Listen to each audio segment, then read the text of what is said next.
guys, kembali lagi bersama saya Cihel dan partner saya Bisa.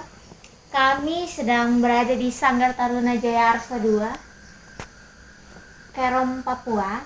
Dan saya sedang bersama adik-adik yang manis ini dan cantik-cantik ini, dan bersama bapak-bapak yang ganteng. Saya perkenalkan diri adik-adik dulu. Kenalin, nama saya Putri, umur saya 13 tahun. Saya kelas 1 SMP. Kalau boleh tahu Mbak siapa namanya?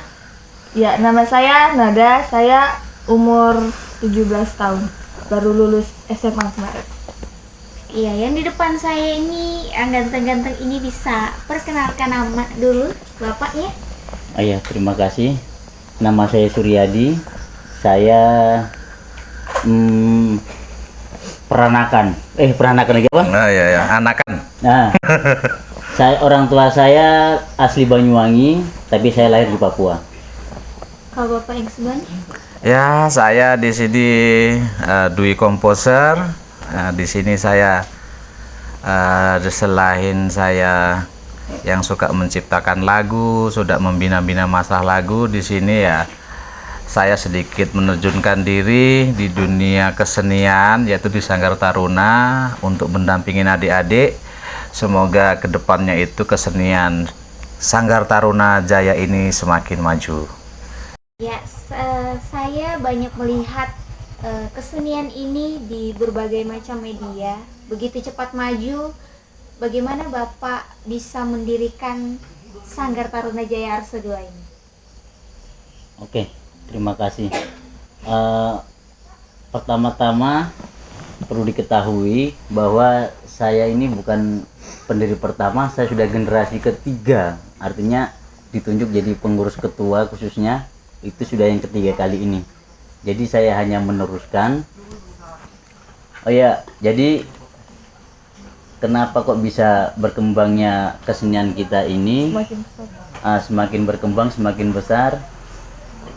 Jadi saya melihat ini adalah semua dari kesemangatan adik-adik kita ini untuk terus mau berkembang. Jadi dari situ saya juga hanya mendukung aja sebenarnya, hanya mendukung adik-adik ini gimana supaya bisa lebih bagus, lebih maju dan sukses seperti itu. Sebenarnya di rumah bantu-bantu orang tua aja, karena udah lulus sekolah. Ingat kan? Kalau saya masih sekolah, jadi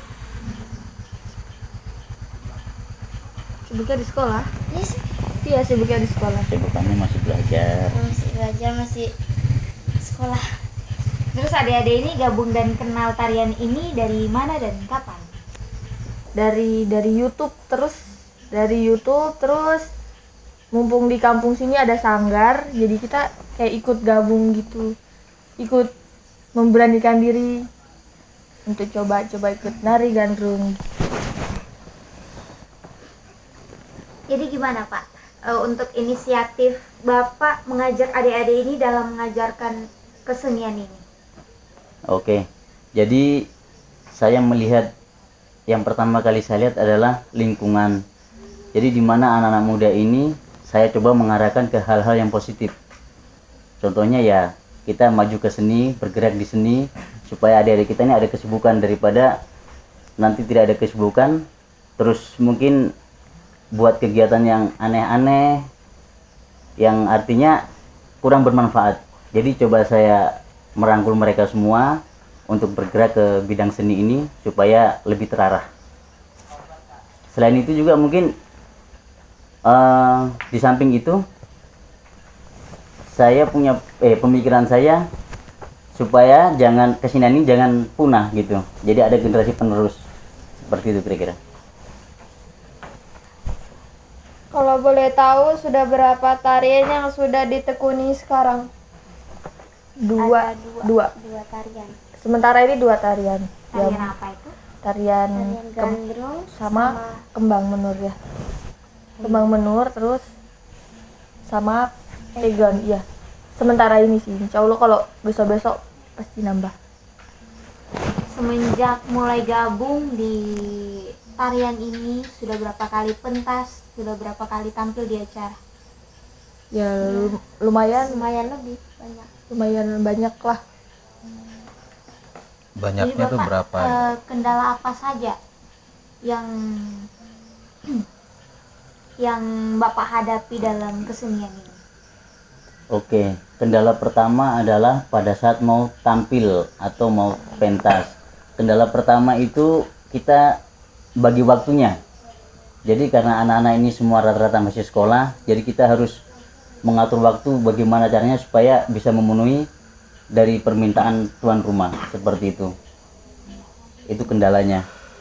Oke, baik. Jadi, gimana perasaan kalian pada saat tampil di acara? Perasaannya kita Rasanya grogi, ya grogi. kayak demam panggung lah. Waktu Ya, mulai acara ya? Iya. Pertama-pertama kan demam panggung. Tapi sekarang berarti udah biasa ya? Ya sedikit terbiasa. Biasalah. Ada hambatan tidak saat mau tampil di acara-acara? Hambatannya ya karena kita kayak Hambatan apa pada saat mau tampil?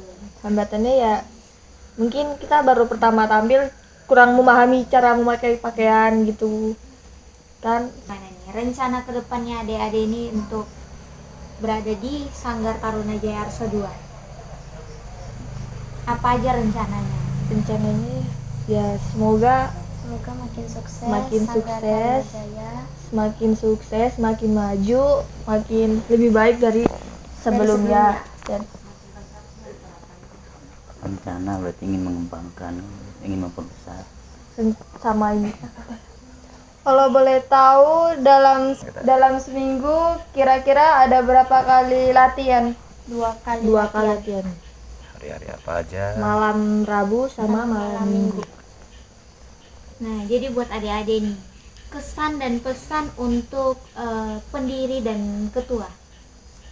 Pesannya ya semoga Sanggar ini lebih maju dari sebelumnya. Nah, jadi untuk Bapak Dwi Komposer, giat-giat apa yang akan Bapak lakukan untuk Sanggar Taruna Jaya Arsa 2? Terima kasih.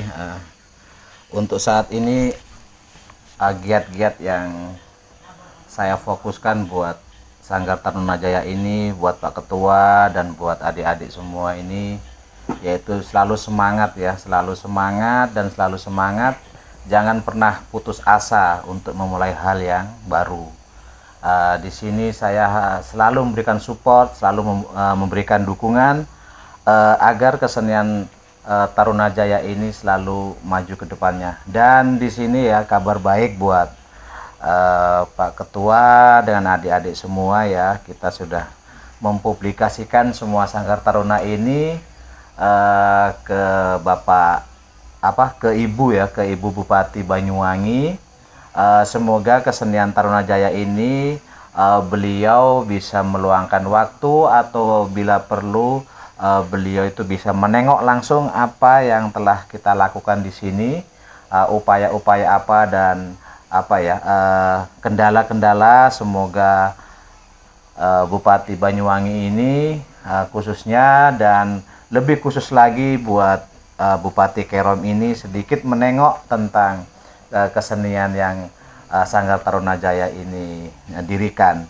Di sini juga itu ya semuanya serba sewa ya. Ibaratnya kita tuh masih sangat memerlukan dukungan dari sanggar lain, seperti kita mau mengadakan pentas atau apa, kita itu seperti panja istilahnya di dalam istilah tarian kami itu, tradisional kami itu istilah panja, pemain gamelan itu kita masih sewa dari tempat lain. Jadi pemainnya, terus alat musiknya dan pakaiannya itu semuanya itu masih sewa. Di situ mungkin bisa dibayangkan sendiri betapa sulitnya kita untuk merangkak, dalam arti merangkak di dalam kesenian ini tuh sangat berat sekali. Tapi dengan tekad yang sangat kuat dari ketua dan adik-adik semua ini, Sanggar Taruna Jaya ini tetap berjalan dengan misi-misi yang mereka telah buat.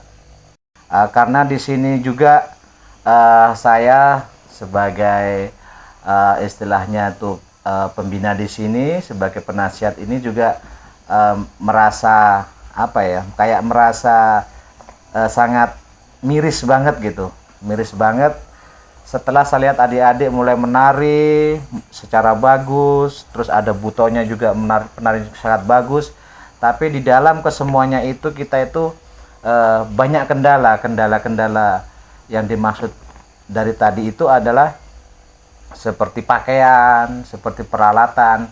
Kita dari Sanggar Tarunajaya ini sedikit pun belum mempunyai apa yang dimaksud tadi itu. Kita belum mempunyai pakaian, belum mempunyai gamelan, bahkan pemainnya saat-saat kita pentas itu kita masih sewa dari sanggar lain, sehingga kendala itu yang membuat kita itu jadi kayak apa ya, kayak PR buat kami semua di sini, supaya kedepannya bagaimana agar Sanggar Tarunajaya ini berjalan dengan dukungan para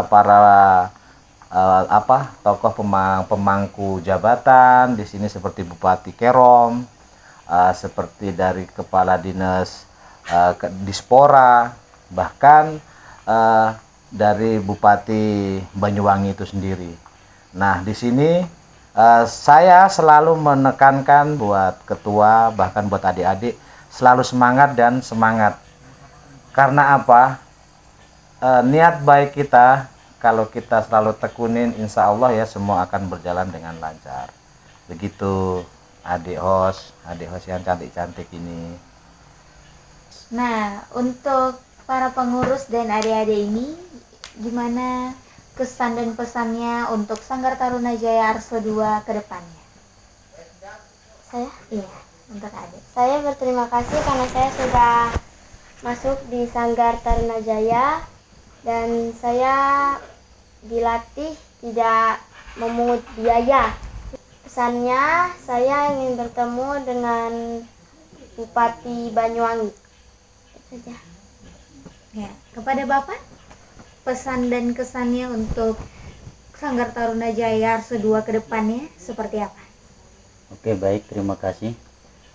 Kesannya itu saya sangat bersyukur karena adik-adik kita ini yang gabung dalam grup Tarunajaya ini mau